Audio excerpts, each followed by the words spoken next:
Hi, I'm Ravi. I'm a spiritual guide working with men to help them develop strength and purpose in their spiritual path. I've been on the spiritual path for over 15 years. And today I wanted to give a talk about the spiritual energetics of masculine energy. So, to start out with, we'll ask the question, why worry about masculine energy if we're on the spiritual path? And I think there are at least three reasons, but I'll share three right now. One is that it helps you feel fully in your power on the spiritual path. Um, and To share a personal story, for many years I had the thought form plague me that I feel like a loser or a failure. And I noticed that since I started working with masculine energy, I no longer feel this thought basically at all. And the reason why is that masculine energy is the energy of engaging with the battle of life. So when you're fully engaged with the battle, there's not really any issue of being a loser or a winner. You might win or lose the battle, but that has nothing to do with the energy of being a loser or this thought form around being a loser in our culture. It's really the act of getting into the battle, of fully engaging with it, of feeling that strength and honor and commitment, and that makes you feel like you're fully in your power. You're fully engaged with life, and that leads to a sense of fulfillment all by itself, no matter what the outcome is. So that's one good reason to engage with this. A second reason is that masculine energy is demanded by the divine feminine. um, so that's what it asks of us. And I think it's no secret that this issue of masculine energy, this issue of dating and relationships with women, is a big reason why people start consuming information around masculinity in today's environment. Um, and yeah, it's for a good reason. The divine feminine demands this energy from us. And I used to feel like this was an imposition that um, that people made on what I should be or what I have to be. But now I think of it more as this is an aspect of our universe, the divine feminine aspect. And if we're fully involved in the universe, we're fully a part of that universe. All of that universe has its right not to make any arbitrary demands of us, but um, to make demands of us that um, seem relevant to our path.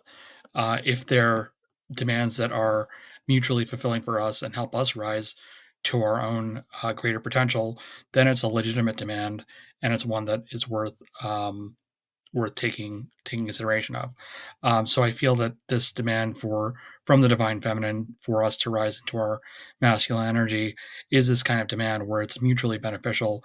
It helps us, and it gives the divine feminine what she is demanding as well.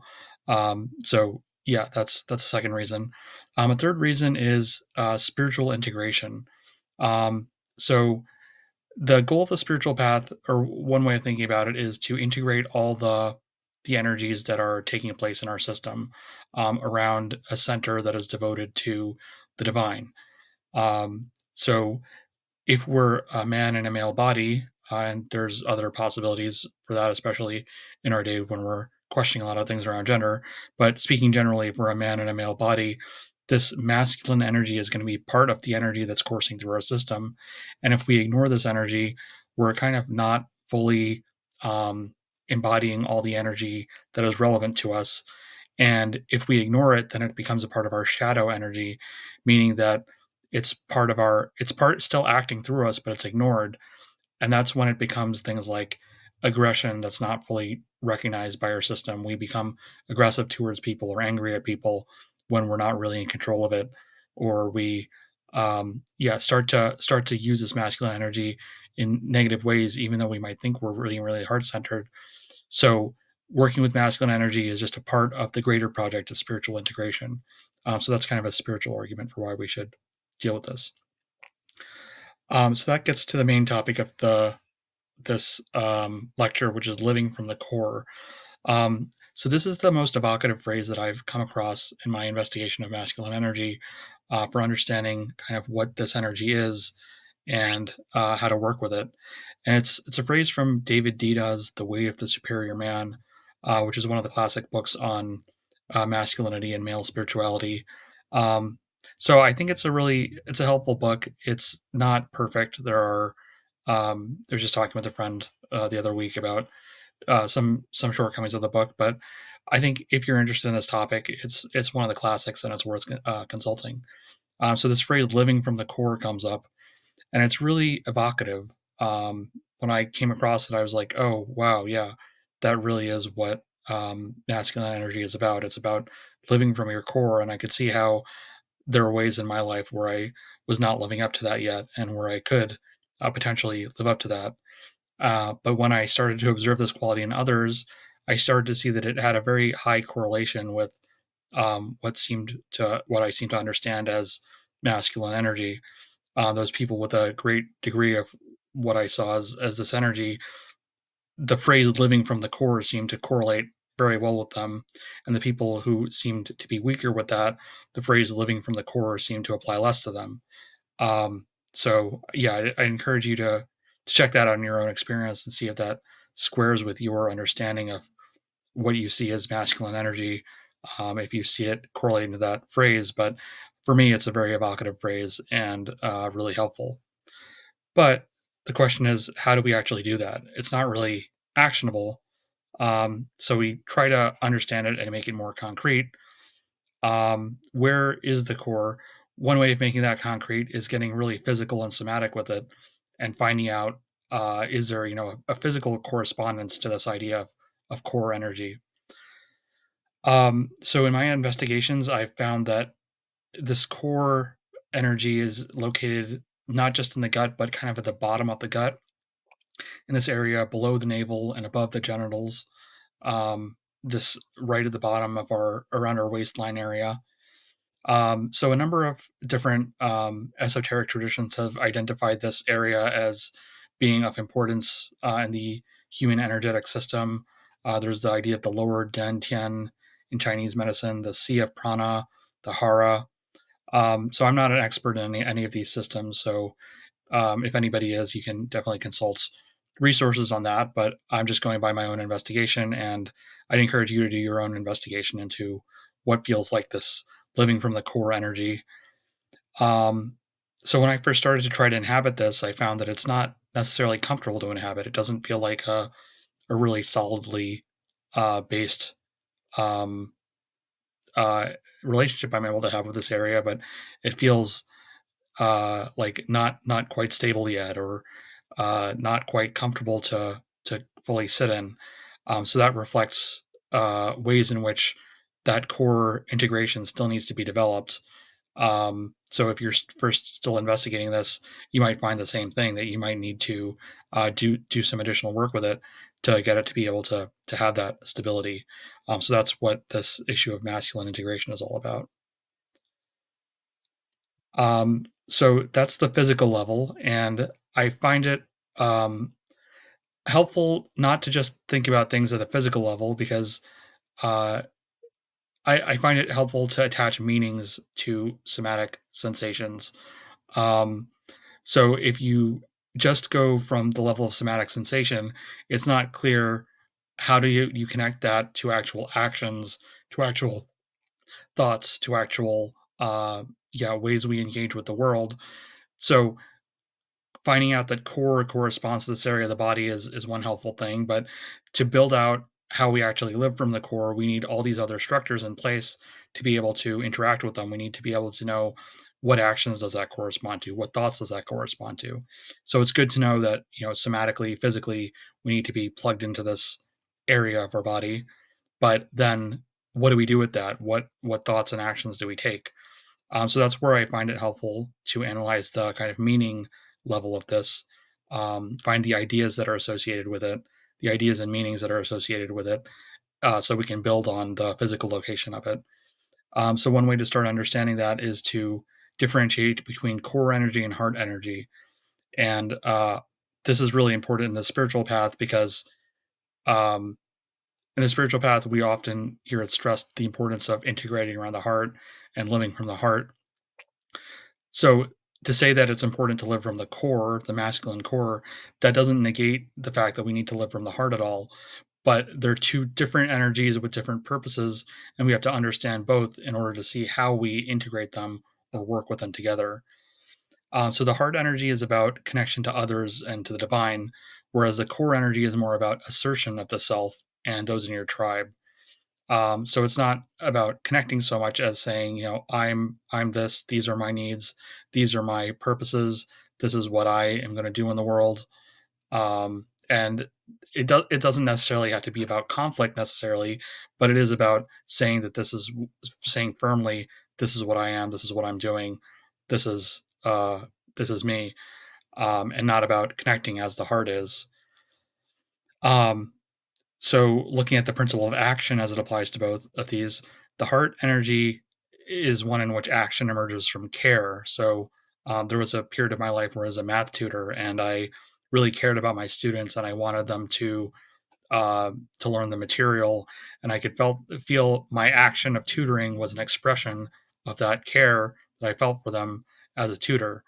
So that was very heart oriented action. Whereas the core energy is this kind of forward moving, propulsive energy.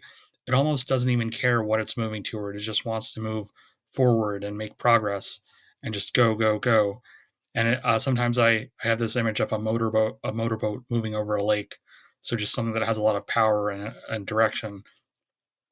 So the core energy I find isn't even necessarily able to know what direction it wants to move in. That's why it needs to work with the heart and the mind and all these other aspects of the being in order to know how to apply this propulsive forward moving energy. But once it kind of collaborates with the other parts of the being, it can kind of apply this propulsion to whatever direction you're trying to go in. So now let's talk about the feeling signature of these two areas. The heart is all about ananda, which is the Sanskrit word for bliss. Um, so happiness is kind of bliss, the bliss of being happy about something, or love, which in Sri Aurobindo's formulation is about the bliss that comes with being one with the object of your love.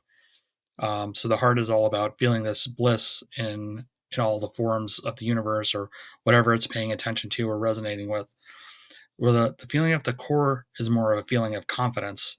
It's this feeling that, I'm on top of this. I'm moving through the world with confidence. I know exactly what I'm doing. I'm asserting myself. I'm confident. Um, the main principle of the heart is resonance. So when I feel into the heart, I feel the sense of being in tune with different people or different opportunities, and I can see, oh wow, that really resonates with my sense of what I'm looking for at this moment, or that is not so resonant with me. That has less of a sense of resonance. Whereas the core principle of the core area is strength. So we'll talk about this in a later slide. But yeah, strength is the main principle of the core area. And lastly, the cultural associations with the heart energy. Um, for those familiar with Hindu mythology, I think of Krishna as the main god associated with the heart energy for the at least for the male archetype. Krishna is the god of bliss. Again, going back to this idea of bliss, he kind of he plays the flute and he lures his devotees from this worldly realm to this intoxicating, blissful, otherworldly realm that's filled with love and happiness. So he's almost like the Pied Piper leading man towards God and bliss and happiness. Um, so that's the principle of the man living from the heart, is Krishna.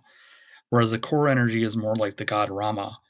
Again, for those who aren't familiar with Hindu mythology, there's an epic poem in the Indian tradition called the Ramayana, where Rama is the one who fulfills his duties in a really righteous way and acts powerfully, but always in line with the prevailing idea of what's right and wrong. So he kind of uses this core strength to uphold the Dharma, or the way that things should be run according to high ethical principles. So he's not just asserting self to kind of be violent and to um, kind of destroy things that are in his path. He's using that assertion for a positive good, using that strength to uphold what's right and what's correct. So that's why, for me, the highest um, archetype of the core energy is God Rama. And yeah, if you're interested, you can look up both of those myths and gods. if you're interested. So how do we think about integrating the core and the heart? So in the spiritual path, like I said, often we hear about leading from the heart and integrating around the heart center and the importance of going deep into the heart to find our heart's wisdom. So how are we saying that, the core is also really important? Well, it's not really in contradiction, in that the heart does have to integrate all the energies that are taking place within the being. But if we don't develop the core energy and integrate the core energies into the heart, then we kind of miss out on all the scope of all the energies that need to be integrated in the heart. So if we don't pay attention to the core area, what happens is we just integrate the higher energies around the heart center, and then there are these core energies that are still working in us, but they don't get integrated into the heart center. They're kind of operating on their own in the shadow way. So just because we don't pay attention to them doesn't mean that we don't have them or um, don't or they're not really relevant to us. They're still there. We're just not working with them. So this isn't this path of working with masculine energies and spirituality. It's not about adding something that's kind of not relevant to us. It's really about looking at what's already there and saying, "Oh, actually, I have to pay attention to this level of energy too, because it's part of my system. I need to see what to do with it. I need to see how to manage it." Um, yeah, so especially if you're um, kind of not as focused on the core energy, you might consider a period of focusing on that core energy if this is a weak area for you. So, in my opinion, looking at this kind of archetype of Krishna versus Rama, I don't see any male spiritual archetype right now that really integrates the core and the heart. And so that might be something to consider if you're interested in it. How do we um, yeah, develop a male a way of living the world as a male that integrates both these things in a really kind of high integrity, heart-centered way that also integrates that core energy. I don't know what it looks like yet, and that's kind of maybe a process that's at the frontier of uh, our transformation culturally and as a species. So if that's interesting to you, yeah, you're in the right place for finding out what that looks like. So again, trying to clarify what exactly this core energy is, and I drew some distinctions so we can see what this is. Exploring is definitely in the core energy. If you're just exploring, using this motorboat-like energy to go explore different directions, but frantic searching, like you're desperate to find something, is not really in the core energy. Strategizing can be compatible with core energy, but worrying is not in the core energy. Making the first move is core energy. Spamming people in DMs is not core energy. Enthusiastically tackling your work is core energy, but the grinding, hustling mentality where you're just kind of like chasing uh, money or chasing whatever opportunity is in your this kind of like just this like pure oriented towards success mentality, that's not the core energy. The vital will, which is energy that comes from this pure motorboat like energy, is in the core energy. The mental will, which is just deciding something and then trying to use our mental decision to like force the rest of the being to do something, is not. Skillful conflict is in line with core energy, but ungrounded anger is not. So for a lot of these things, the action we take might actually be exactly the same. So it's not so much about the energy so much as sorry, it's not so much about the action that we take as the energy behind it. Um, so the same if we have this kind of like fretful, worried energy and take one action, it might not bear fruit. But if we let that same action be animated by this core energy that's kind of propulsing us forward in a more constructive, more um, confident way, the same action might take on a very different connotation than if we're kind of worried and frantic and all these other negative energies that are not coming from our core, that might be coming from our mind or other parts of our worried life force. Um, yeah, so just pay attention to where the energy is coming from. Um, I wanted to give some examples of the core energy from my own life. In 2016, I was working in technical support, and I noticed I had this kind of King of Swords energy, meaning that for those who aren't familiar with the tarot archetype, I was kind of wielding my mind in a really powerful way, and it felt like I was carrying a sword with my mind. I was fending off all these problems, but I didn't let that energy percolate into my core area. I didn't develop a sense of confidence from that, and so it was like my King of Swords energy was all in my mental vital area, but it didn't translate into my core. Whereas in 2018, I made the choice to study poetry, and that was a really powerful core move for me, um, where I felt like this is the direction I want to go. I really want to do this, and I just loved sitting there with my stack of poetry books and going really deep into that. And it was, um, yeah, it felt like a powerful core move for me. But at the same time, I was also caught up in worry about the future, which was energy that did not really come from that core area. A third example is, yeah, I think this is an interesting example. There's been a period of my life where I didn't really get into relationships, and I saw that actually as a powerful core move. It was a positive expression of ascetic masculinity in not wanting to compromise my spiritual independence. Um, and I see that as actually a move that was aligned with my core in a powerful way, even though now I'm more interested in the possibility maybe of getting into relationships. Um, so yeah, the core energy, it really depends on your individual circumstances and your individual life choices. There's not a one size fits all energy um, about this at all. Even though a lot of kind of masculinity influencers are saying, this is the way to be masculine. This is the way to be um, to you have to follow my gym routine or you have to follow my routine around business or whatever. It really depends on your individual circumstances, what's going to be in line with your core movements. Um, so that all those earlier parts of the presentation give us an idea. Okay, this is what core energy is. This is where we might see it turn up. So why can't we just start? Go ahead and start living from the core right away?